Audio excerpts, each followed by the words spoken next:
When you think about it, tossing and catching are tasks we do every day. We can easily grab things flying at us in midair or throw objects at exactly where we want to. This is because we have grown up with years of practice doing it. For example, it requires picking up the object at just the right way, timing the release of my fingers at just the right time, and swing my arm at just the right speed. Catching is another story.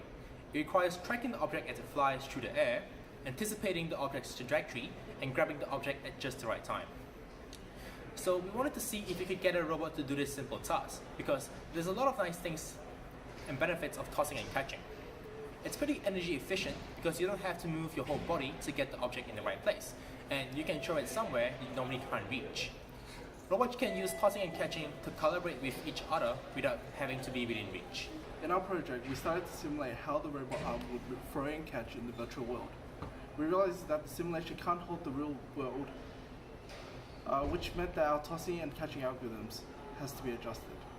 In order to simplify our problems, we picked one object to throw. We used a bright orange ping pong ball to make it safer and easier to see. With the limitations of the UR3, we had to find a balance between safety and speed. The faster we try to move the arm, the more likely we will trigger the safety features.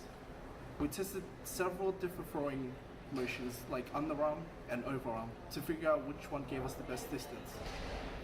This gave us a nice repeatable throw that we can use to test our catching with.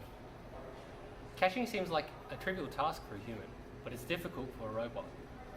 Even in our controlled environment, we spent a lot of time figuring out the best way to track and predict where our ball was going. We went through a variety of sensors and computer vision algorithms to allow our robot to track a ball in 3D space. We ended up picking a stereo camera with a fast frame rate to provide us with the best chance of catching the ball. With this setup, we could accurately detect the ball and predict the trajectory. We ended up with a UR3 arm that could confidently catch any ball within its reach. To achieve this, we had to write code that could accurately predict the ball's trajectory while it was in flight, which was about half a second. Ultimately, we were able to show two robots working independently and collaboratively without being within reach of each other.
And while state-of-the-art systems achieve speeds of 200 to 300 mean pics per hour,